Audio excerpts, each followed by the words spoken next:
আপনাদের বলছি, আপনার যে সহযাত্রী আপনার কাছে বা পাশে বসে আছে, যে আপনার সঙ্গে নিত্যযাত্রা করে, অথচ আপনি জানেন সে হয়তো টিকিটও কাটে না, এইখানেই আমরা পূর্ব রেলের তরফ থেকে একটা স্পেশাল ড্রাইভ নিচ্ছি। এই যে সহযাত্রীরা টিকিট কাটছেন না, আপনার সহযাত্রীরা, তাদেরকে একটু বলে রেখে দিন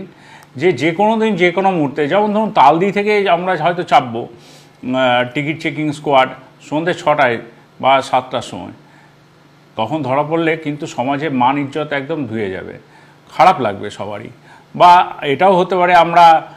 যারা হাওড়া ডিভিশনের যাত্রী তাদের কথাও বলছি, তাদের জন্য আমরা হয়তো আরামবাগে চাপলাম, মানে এমন একটা লোকেশনে চাপবো যেখানে হয়তো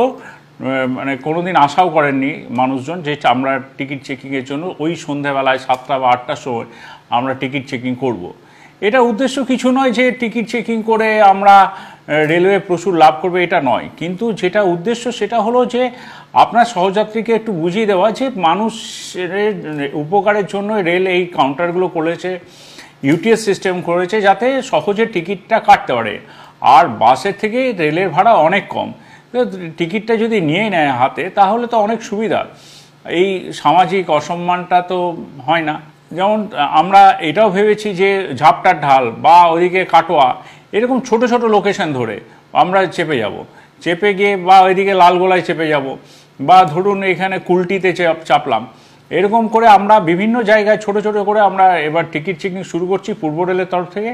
শুধু আপনাদের কাছে এটা বিনীত অনুরোধ, আপনার সহযাত্রী যে টিকিট কাটছে না তাকে টিকিট কাটান, মাত্র 5 থেকে 10 টাকা মাত্র ভাড়া, যেখানে বাসে অন্তত 50 টাকা 70 টাকা 100 টাকাও বাস ভাড়া হয়ে যায় সেই সমদূরত্ব জার্নি করতে গেলে। আবারও বলছি, রেলের কোনো উদ্দেশ্য নেই যে টিকিট চেকিংয়ে থেকে আর্নিংস বাড়ানো,